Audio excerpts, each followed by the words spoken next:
안녕하십니까. 온라인 서저리의 김경원입니다. 오늘도 여러분과 수술 영상을 함께 보면서 디스커션을 하는 시간을 갖도록 하겠습니다. 지금 오늘 환자 케이스인데요. 61세 남자 환자고, 환자분은 26번 치아가 진지바가 스웰링되고 흔들리고 통증이 있다는 것을 주소로 내원을 하셨고요. 26번 부위로 치아를 발치를 하고 임플란트를 하기를 원하셨고요. 상당히 전체적인 크로닉 페리오돈타이티스가 있으면서 26번 부위에 알베올라본이 좀 디스트럭션 되어 있는 스테이트였습니다. 그래서 환자분은 히스토리상 7, 8년 전에 27번에 임플란트를 하셨었다고 합니다. 근데 그 후에 27번 임플란트가 페일이 됐고, 그 다음에는 이제 임플란트를 안 하셨던 거죠. 사실 반대쪽에는 있지만. 그리고 좀 특이한 건 포스트 메디컬 히스토리 중에 최근에 얼마 전에 운동을 하시다가 버테브라, 룸바 버테브라, 즉 허리 쪽에 컴프레션 프랙처 진단을 받으셨고, 그 당시 정형외과에서 이제 오스테오포로시스가 좀 있으니까 비스포스포네이트 계통의 약물 처방을 받았습니다. 그래서 드시기를 권유했는데 환자분이 아마 다른 치과를 다니시다 보니까 비스포스포네이트에 대한 두려움 때문에 약은 먹기를 시작하지는 않으셨다고 했습니다. 그래서 제가 볼 때는 뭐 지금 보시면 이제 약을 먹기 시작하는 거기 때문에 환자분에게 별 문제가 없으니까 그대로 약을 드시도록 레코멘데이션을 드렸고요. 실질적으로 뭐 지금 프랙처가 있는 상황이 약간의 컴프레션 프랙처가 있었기 때문에 약물을 드시는 게 좋을 것 같습니다. 그리고 그 다음에 치료 계획은 26번 부위에 치아를 발치를 하고, 소켓 프리저베이션은 에오스 콜라겐을 이용해서 하겠습니다. 그리고 에오스 콜라겐을 사실은 뭐 멤브레인 사용하지 않아도 되는데, 이 경우에는 저희가 오스멤 소프트를 이용해서 커버지를 해드렸고요. 그 다음에 26번, 27번 부위에 원가이드를 이용해서 임플란트 식립하는 것을 계획하였습니다. 그래서 26번 부위에 지금 보시면 상당히 치조골이 많이 파괴되어 있는 걸 보실 수가 있고요. 에이펙스 부분으로. 다행히 버칼과 팔라탈에는 뼈가 좀 이렇게 유지된 걸 보실 수가 있습니다. 그 다음에 이와 같이 27번 부위에 지금 보시면 환자분이 임플란트 식립한 사이트에 대해서 뼈 이식을 했는지는 정확하게 기억을 못하고 계시는데, 저희가 CT상에서 추정을 해본 결과 그 부위에 아무래도 그 당시에 실패한 다음에 아마도 뼈 이식을 좀 어느 정도 시행했던 것이 아닌가 그렇게 생각이 듭니다. 그래서 레디오 오페시티로 볼 때는 아마도 그 이종골 계통의 뼈 이식제를 사용했을 가능성이 있던 것 같습니다. 그리고 지금 보시면 이와 같이 26번 치아를 발치를 하고 충분히 큐렛을 하고 그 부분에 에이오스 콜라겐을 넣고, 그래서 스퀘어 프리저베이션 하고 오스맨 소프트로 덮고 봉합을 시행을 하였습니다. 그 다음에 저희가 이제 포스트오피 파노라마를 찍었는데, 지금 보시면 26번 디스탈 부위에 이 부분이 조금 이상한 게 보였습니다. 그래서 저희가 앞에서 다시 CT를 보니까 이 부분에 루트 프래그먼트가 좀 남아 있었는데 그 부분이 확실히 제거가 안 된 것 같습니다. 그래서 CT를 찍어 봤더니 26번 부위는 소켓 프리저베이션이 잘 이루어졌고요. 하지만 26번 디스탈 부위에 이와 같이 루트 프래그먼트가 좀 남아 있으면서 본 디펙트가 좀 있는 것이 확인이 돼서 이 부분에 대해서 좀 더 다시 큐레테지를 시행하기로 계획을 하였습니다. 그래서 지금 보시면 앞쪽에 있는 봉합은 풀르지 않고 뒤쪽 것만 풀른 다음에 오스맨 소프트를 살짝 들어 올린 상태에서 이와 같이 큐렛을 이용을 해서 완전히 긁어냈습니다. 깨끗하게 그래뉴테이션을 제거하고 그 부분에 에오스 콜라겐을 추가하고 이와 같이 최종적으로 봉합을 시행했던 케이스가 되겠습니다. 그래서 지금 보시면 이와 같이 이미디어트 포스트오피고요. 그 루트 프래그먼트 제거하고 나서 디스탈 쪽에 완전 큐레테지하고 소켓 프리조를 시행해놓은 상태가 되겠습니다. 그리고 26번 부위는 그대로고, 그 아까 있던 본 디펙트 부분에 이와 같이 에이오스 콜라겐이 잘 들어간 것을 여러분들이 보실 수가 있습니다. 포스트오피 약 한 달 후의 모습이고요. 그 다음에 대략 한 4개월이 지났을 때의 모습입니다. 그래서 소켓 프리저베이션하고 약 4개월 후에 저희들이 이제 수술을 준비를 시작을 했습니다. 그래서 26번 부위에 지금 보시면 소켓 프리저베이션 한 부분에 유지가 된 걸 보실 수가 있고요. 그 다음에 27번 부위, 여기 보시면 앞쪽에 루트 프래그먼트 있던 부위도 잘 유지가 되고 있는 걸 보실 수가 있습니다. 그래서 이제 원가이드를 계획을 했는데, 지금 보시면 대략 잔존 치조골의 높이가 8.5가 아슬아슬하게 나와서 상악동의 하연 쪽에 를 어느 정도 고정을 얻게 되면 특별히 문제가 안 될 것 같고요. 현재로서는 아마 8.5mm 드릴링 했을 때 완전히 천공되지는 않을 것 같은 그런 양상으로 계획을 시행을 하고 임플란트 식립을 하였습니다. 그래서 포스트오피 상태고요. 지금 보시면 지금 파노라마상에선 사이너스 하연이 관통된 것처럼 보이지만 실제로 뼈 이식은 시행하지 않았고요. 이미디어트로 볼 때 포스트오피 CT상에서 26번 부위에 에이펙스 부분이 약간의 쌍학동 하연에 걸쳐 있지만 실질적으로 약간의 천공, 하지만 뭐 멤브레인이 찢어지거나 그러진 않았을 것 같고요. 그 다음에 27번 부위도 마찬가지입니다. 이와 같이 약간의 상악동 하연을 집범하면서 임플란트를 식립을 하였고 특별히 본그라프트는 하지 않았습니다. 그럼 이 부분은 잘 힐링될 것으로 예상이 되고요. 그래서 지금 보시면 26번, 그 다음에 27번 아까 루트 프래그먼트 좀 있던 부분 다 제거하고 그 다음에 이와 같이 26번, 27번 치아를 임플란트를 식립했던 포스트오피 CT가 되겠습니다.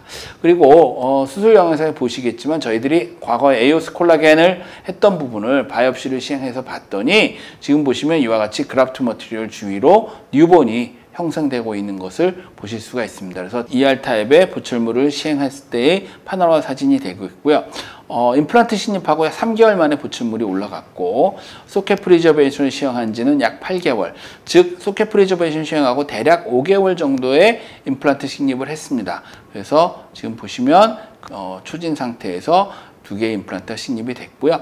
이와 같이 26번과 27번 부위에 임플란트가 식립되고 보철물이 끝난 상태에서 지금 보시면 잘 치유가 되고 있고 상악동 하연에 특별히 본그라프트는 하지 않았지만 큰 문제 없이 마무리된 걸 보실 수가 있겠습니다. 네, 수술 영상을 통해서 만나 뵙도록 하겠습니다.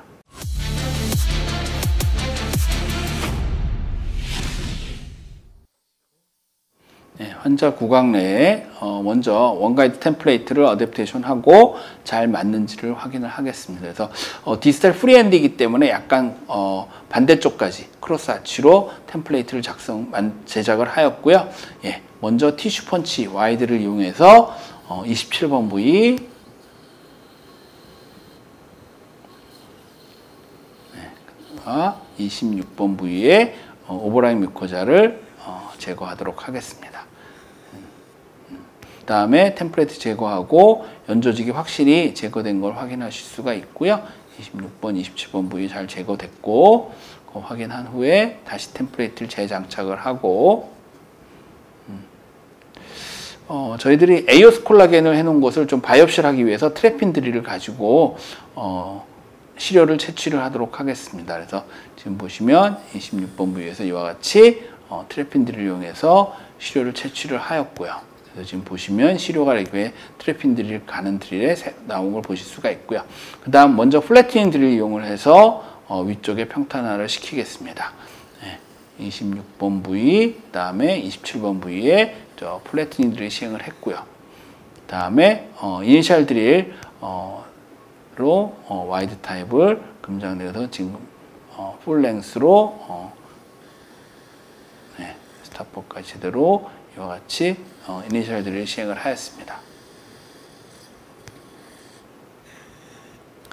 그 다음에 3.5에 8.5 원가이드 드릴을 이용해서 사이트를 프레퍼레이션 하도록 하겠습니다. 3.5에 8.5. 예, 지금 보시면 저희가 3.5를 쓰는데 본 파티클이 많이 묻어나지 않아서 아무래도 좀 본 퀄리티는 썩 좋지 않은 거로 확인이 되고요. 예, 뎁스 게이지를 가지고 혹시라도 사이너스 플로어가 어떻게 되는지 좀 더 확인하는데 완전 천공되지는 않았습니다. 그 다음에 4.5에 8.5 원가이드를 사용했습니다. 그래서 지금 5.0을 심을 거지만 4.5를 파이널 드릴로 사용하도록 하겠습니다. 4.5에 8.5 예, 이와 같이 26번, 27번 드릴링을 시행을 했고요.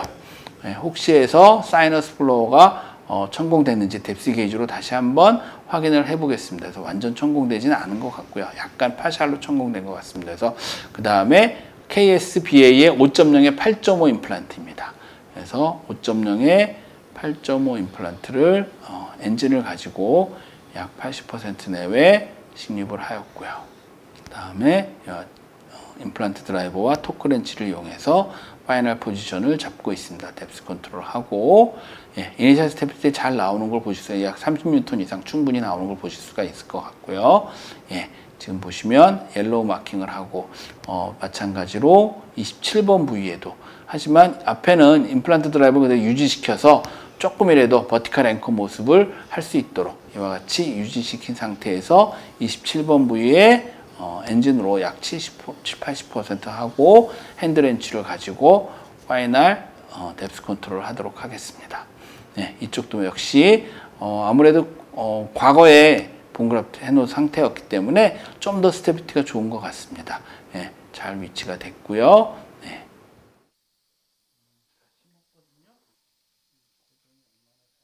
스마트 팩을 이용해서 ISQ 값을 한번 측정해 보도록 하겠습니다. 그래서 26번 부위에 26번은 지금 ISQ 값이 대략 지금 보시면 74, 71 예, 뭐 양호한 정도가 나오는 것 같고요. 그 다음에 27번 부위는 예, 지금 보시면 좀 더 양호하게 80과 71의 ISQ 값을 보실 수가 있습니다. 예, 그래서 뎁스 게이지를 가지고 소프티슈 두께를 좀 가름한 이후에 예, 그 부분에 대해서 힐링 어버트먼트를 커넥션 하도록 하겠습니다. 그래서 수술을 마무리하는 식으로 하겠습니다. 네, 조그만 기구가 구강에 떨어지지 않도록 조심하면서 이와 같이 힐링 어버트먼트를 26번, 27번 부위에 장착을 하였고요. 예, 이렇게 해서 수술은 마쳤고요.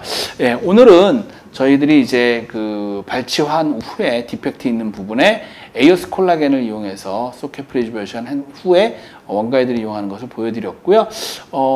저희가 바이옵시 결과 에이오스 콜라겐에서 뉴번이 잘 형성되고 있는 것을 확인할 수가 있었습니다. 그래서 저희들이 아무래도 에이오스 콜라겐에 대해서 최근에 상당히 호평이 되고 있는 것 같고 소켓 프리저베이션에 사용하신다면 많은 도움이 되지 않을까 생각이 듭니다. 상하 구치부에 굳이 원카스를 이용하진 않고 그대로 원가이드를 이용해서 하연을 약간 어느 정도 인볼브 하면서 임플란트를 식립했던 케이스가 되겠습니다. 예, 시청해 주셔서 감사합니다.